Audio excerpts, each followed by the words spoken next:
Mehndi blouse वाली गरीब बहू। मधु, तुम बहुत खूबसूरत मेहंदी लगाती हो। तुम्हारी मेहंदी देखकर कोई कह ही नहीं सकता कि तुम बिना सीखे इतने सुंदर मेहंदी लगाती हो। अपनी शादी की मेहंदी भी मैं तुमसे ही लगवाऊंगी। शादी की बात पर मधु की आंखें डबडबा जाती है। मधु के हाथों ने अब तक न जाने कितने ही हाथों पर मेहंदी लगाई थी, मगर गरीबी और सांवले रंग के कारण हर बार घर आए रिश्ते मधु को ठुकरा कर चले जाते थे। मगर कहते हैं ना कि ऊपर वाला हर इंसान में एक कमी के साथ एक खूबी भी देता है। मधु बहुत ही सुंदर मेहंदी लगाती थी, जिससे गांव की औरतें हर तीज त्योहार पर उससे ही मेहंदी लगाने आती थी। कुछ ही दिनों में मधु की शादी अखिलेश के साथ हो जाती है। आओ नई बहू, हमारे इस छोटे से घर में तुम्हारा स्वागत है। आज से इसे अपना ही घर समझो। मधु गृह प्रवेश करके अंदर आती है, तभी उसकी ननद गुंजन मधु के हाथों में रची मेहंदी देखकर कहती है, अरे वाह भाभी, आपके हाथों की मेहंदी के डिजाइन कितने सुंदर है और मेहंदी भी कितनी गाढ़ी रची है। आपने अपनी मेहंदी कौन से पार्लर से लगवाई? ननन जी, ये मेहंदी मैंने खुद से लगाई है। मुझे मेहंदी लगाने का बहुत ज्यादा शौक है। ये तो बड़ी अच्छी बात है मधु बहू, और बहू बेटियों के हाथों में ये सब हुनर तो होना ही चाहिए। जा बहू, तू जाकर आराम कर ले, थक गई होगी। फिर मधु अपने पति अखिलेश के साथ कमरे में आ जाती है। कमरे की हालत बहुत ही कच्ची और टूटी फूटी हुई थी और जमीन पर बस एक फटी हुई चटाई बिछी थी। मधु, तुम्हारे आने से पहले मैं इस कमरे में अकेला सोता था।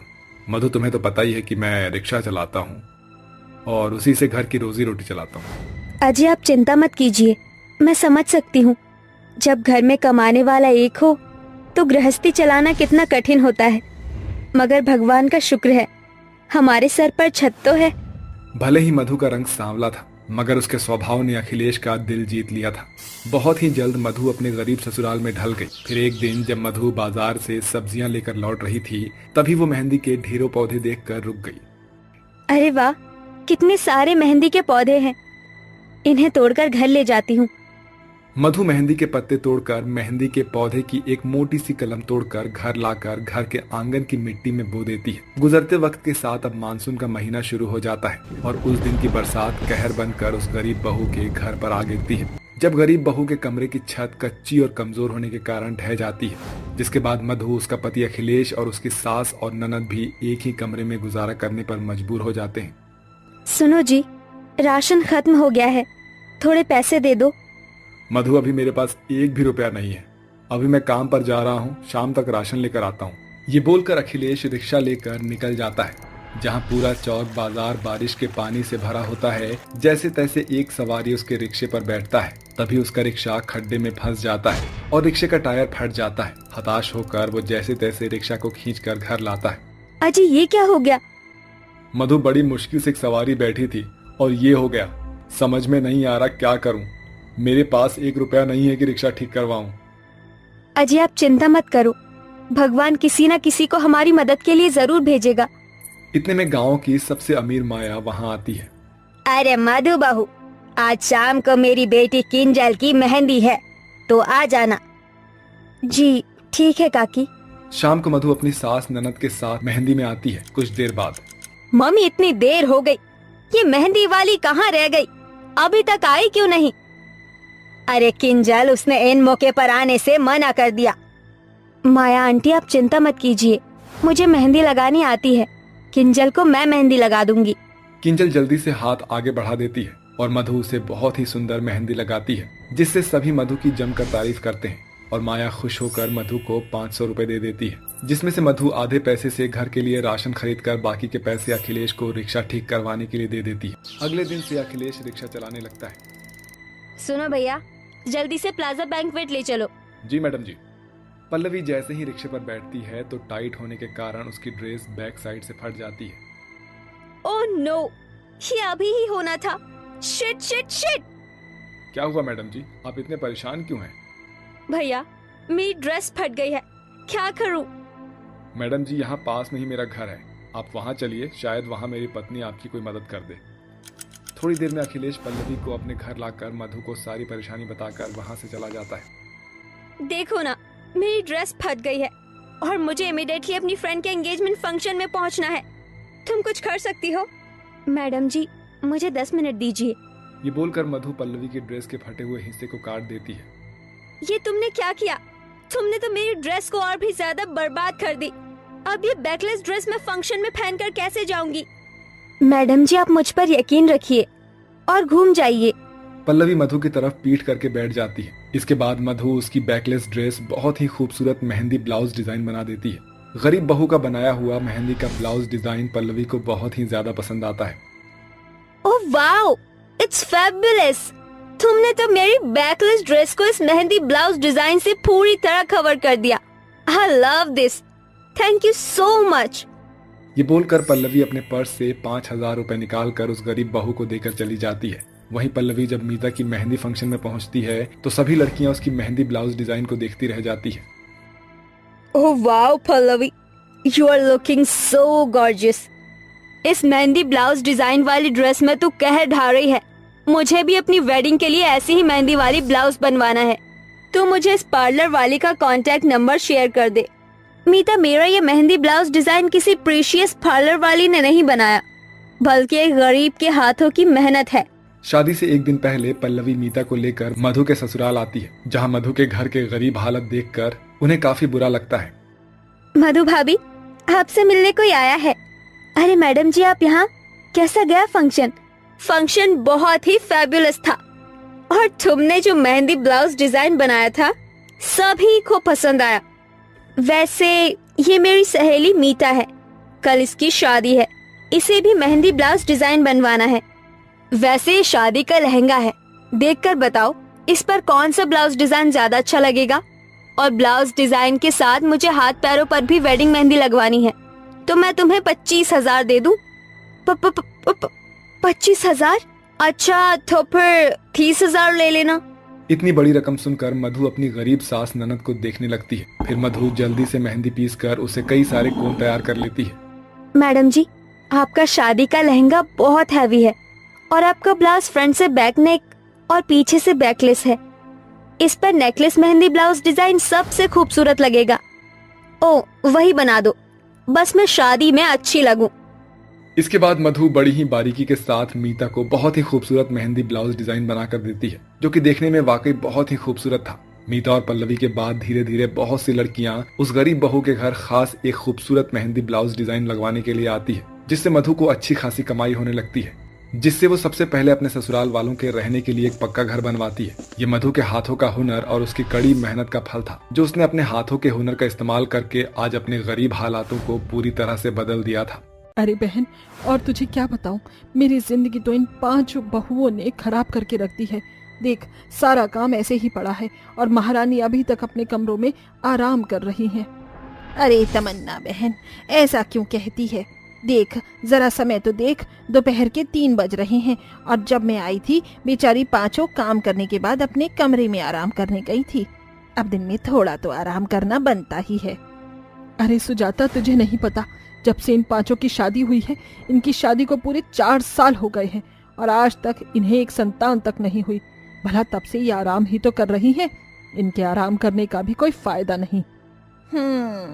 ये तो ऊपर वाले की देन है। जब उसकी मर्जी होगी तो 5 की सोनी गोद खिल उठेगी। अच्छा बहन, मैं चलती हूँ।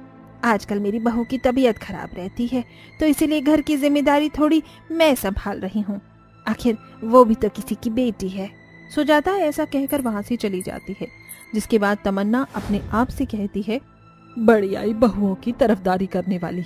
अरे बहू तो पैर की जूती की तरह होती है, उन्हें जूती की तरह पैरों में ही पहनना चाहिए, ना कि सर पर रखना चाहिए। तमन्ना अपनी 5 बहू को कुछ भी नहीं समझती थी। ऐसे ही उसकी सहेली अपने घर को चली जाती है।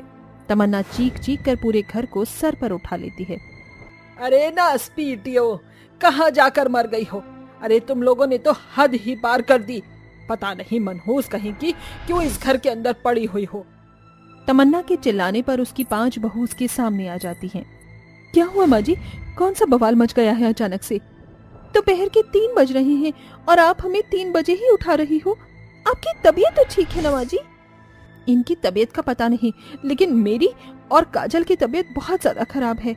हाँ माँ जी, बताइए, क्या हम थोड़ी देर आराम भी नहीं कर सकते?